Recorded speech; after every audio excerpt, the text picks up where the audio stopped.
If you've read The Wheel of Time, then you already know the phrase, let the Lord of Chaos rule. And oh boy, did chaos rule. In my last video, I talked about the Asha'man and how their debut at the Battle of Dumai represented a tipping point in what would become the Wheel of Time story, okay? Now, the Battle of Dumai's Walls wasn't just another clash of swords and one power. It was genuinely a turning point in the series. It was the moment where the world really saw what the return of the Dragon Reborn meant. And it wasn't pretty, it wasn't poetic, it was terrifying, it was glorious, it was brutal, and it was in many ways necessary. Now, let's talk about the event that led up to that bloody occasion. Thor, the Dragon Reborn, is making bold moves across the Westlands. He's gathering powers, he's uniting nations, he's trying to prepare for the last battle, Tarmon. But he's not exactly subtle about it. He's taking over tiers at this point and carrying, he's taming nobles like pets, and he's doing things that no Aes Sedai could even imagine doing before, right? The White Tower, they're not particularly thrilled about that. Elida, having taken control of the tower at this point, decided that she has to act. So what does she do? She sends a contingent of Aes Sedai to Carrion to quote-unquote negotiate with Rand. And by negotiate, I mean abduct him, shoot him, beat him up daily, and then shove him in the chest like he's a rabbit. Women. We go on to how Rand was captured.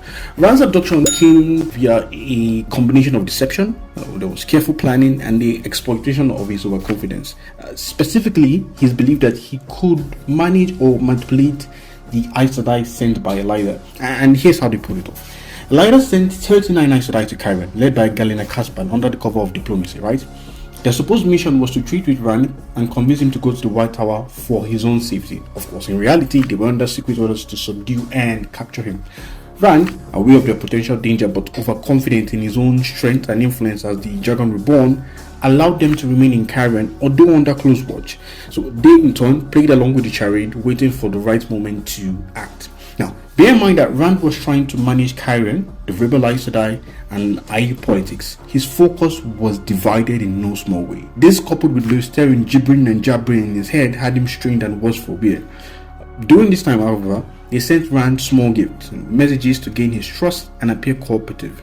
They deliberately avoided confrontation, making Rand less wary of an ambush.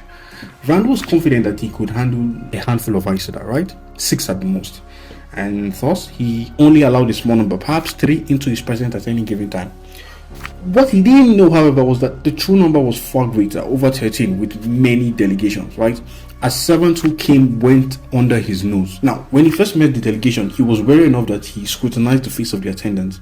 But as days passed and his mental state continued to erode under the weight of command and prophecy and his internal battles with Leusterin, his vigilance sort of dulled. The Aes Sedai exploited this growing complacency. Plus, Rand had become increasingly withdrawn from the island at this time, rejecting close protection, right? He had taken to vanishing for days via travel, and it wasn't uncommon for nobody to know his whereabouts for extended periods of time. Additionally, he ordered his guards to stay outside of his soundproof chambers, leaving him completely isolated when he was around. Now, when the trap finally sprung, he had no chance to call for help. He was immediately gagged and bound in flows of air before he could even react.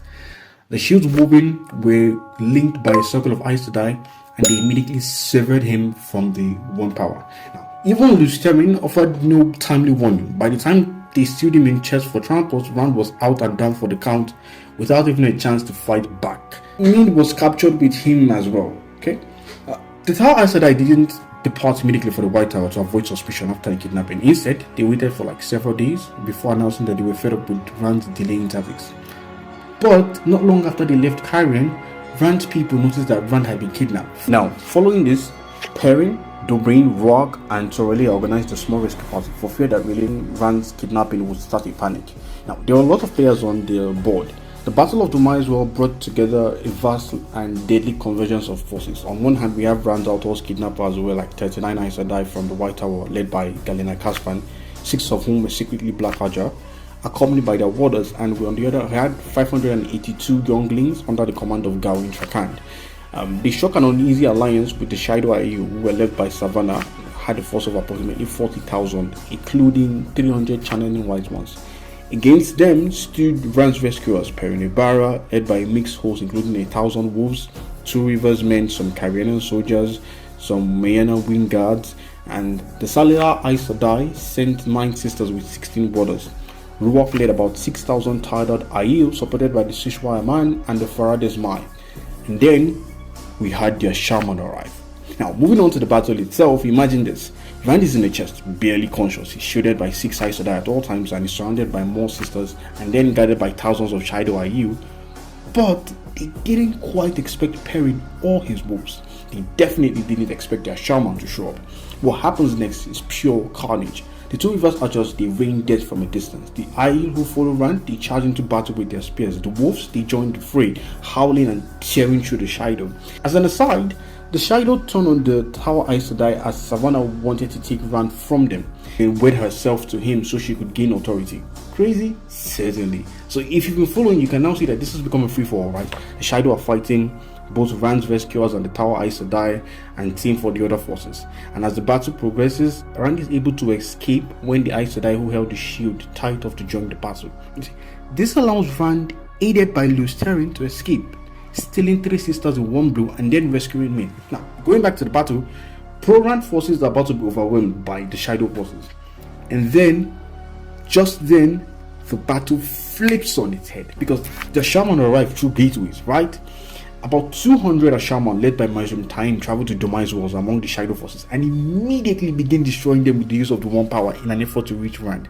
And as they did, they create domes of air around the wagons to hold back the Shido. Led by Mazrim Taim, the Asha'man descend like the fist of the Creator. They don't fight like Aes Sedai, they don't hold back, they don't blink. They just level the entire groups with waves of fire, of earth and air. They explode the ground beneath the Shido, they bury hundreds alive, they cut people in half with razor-thin slices of air. There's nothing elegant about it, it's just pure war. But it's here that Taim delivers his famous line, Asha'man, kill. And that's exactly what they do, right? The Shido are butchered, the Aes Sedai are broken, and for the first time in known history, the Aes Sedai are forced to kneel to a man, to the Dragon Reborn, to Rand or Thor. And the rest of the world hears about this, about what the Asha'man can do.